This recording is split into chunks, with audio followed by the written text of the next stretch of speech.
आम एक tropical fruit है। इसे फलों का राजा कहा जाता है। ये साउथ एशिया का नेटिव है। इसकी ओरिजिन साउथ एशिया से हुई थी। भारत, पाकिस्तान और बांग्लादेश में इसकी हजारों वैरायटीज़ पाई जाती है।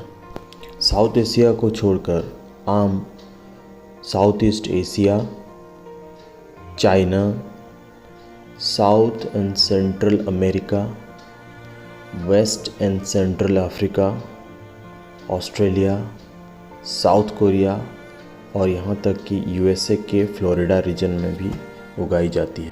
वैसे देखा जाए तो पूरे विश्व में भारत आम का सबसे बड़ा उत्पादक देश है, लेकिन इंटरनेशनल मैंगो ट्रेड में भारत की हिस्सेदारी बहुत ही कम है, क्योंकि भारत की सारी उत्पादन अपने डोमेस्टिक कंजप्शन में ही ख़त्म हो जाती है।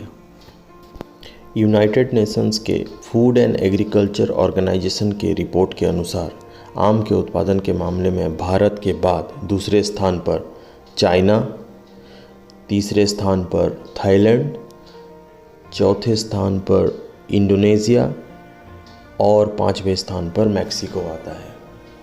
पूरे विश्व में आम के उत्पादन का 50% हिस्सा ये पांचों देश मिलकर कर लेती हैं। चलिए आम के इतिहास के बारे में भी कुछ जान लेते हैं। सम्राट अशोक के शिलालिपियों में आम का उल्लेख है और बाबरनामा में भी आम का मेंशन है।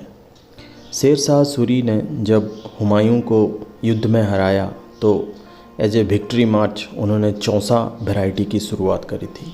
लेकिन भारत में आम का असली डेवलपमेंट मुग़लों के समय हुआ। ग्राफ्टिंग टेक्निक के द्वारा बहुत सारी वैरायटी ईजाद हुई। उनमें से मेन है तोतापुरी।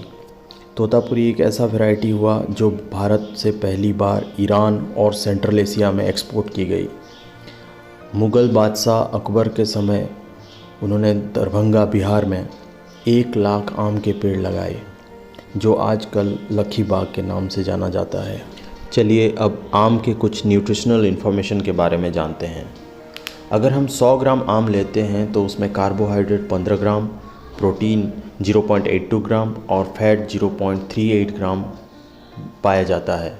इसको छोड़ के विटामिन ए का 54 माइक्रोग्राम, बीटा कैरोटीन और विटामिन सी का 36.4 मिलीग्राम्स छोड़ के विटामिन ई, विटामिन के आदि पाया जाता है। अगर मिनरल्स को देखें तो कैल्शियम, आयरन, मैग्नीशियम, मैंगनीज और जिंक भी पाया जाता है।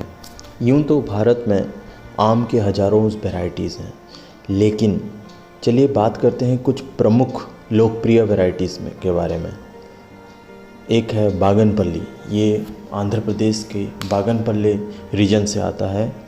आमतौर पे इसका साइज 350 ग्राम से 400 ग्राम का होता है। इसको दक्षिण भारत का किंग ऑफ मैंगोज़ कहा जाता है, king of mangoes in south India. फिर बात करते हैं तोतापुरी। तोतापुरी भी अभी दक्षिण भारत में ही ज़्यादातर पाया जाता है। ये आंध्र प्रदेश, कर्नाटक और तमिलनाडु में पाया जाता है। और एक वैरायटी है हिमसागर। हिमसागर पूर्वी भारत में पाए जाने वाला एक वैरायटी है। ये पश्चिम बंगाल और उड़ीसा में पाया जाता है। रसपुरी। रसपुरी कर्नाटक का एक ऐसा वैरायटी है जिसको क्वीन ऑफ मैंगोज़ बोला जाता है। इसका एक्सेलेंट फ्लेवर और जूसी टेक्सचर की वजह से इसका नाम रसपुरी है। इसे लोकल लैंग्वेज में पेदा रसालू भी बोला जाता है। फिर एक वैरायटी है नीलम। नीलम दक्षिण भारत के हैदराबाद रीजन से आता है। ये आमतौर पे एक लेट वैरायटी है जो जून के महीने में मार्केट में आती है। फिर और एक वैरायटी है मुलगोबा।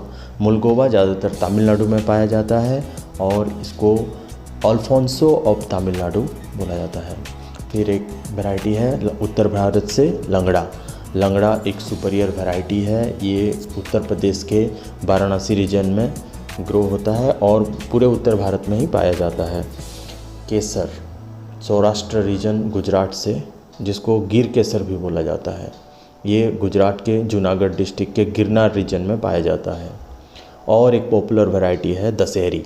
दशहरी तो वैसे तो उत्तर प्रदेश से इसका ओरिजिन है, लेकिन पूरे नॉर्थ इंडिया में पाया जाता है और ये मलिहाबाद रीजन से पाया जाता है। मलिहाबाद रीजन पूरे भारत में दशहरी का सबसे बड़ा प्रोड्यूसर एरिया है।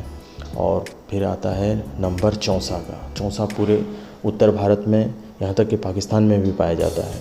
ये सबसे मीठा स्वीटेस्ट वैरायटी है, मीडियम साइज़ का। फिर नाम आता है बादामी का। बादामी को कर्नाटक का अल्फोंसो बोला जाता है, क्योंकि इसका सिमिलरिटी हापुस वैरायटी के साथ है, जो कि महाराष्ट्र रीजन में पाया जाता है।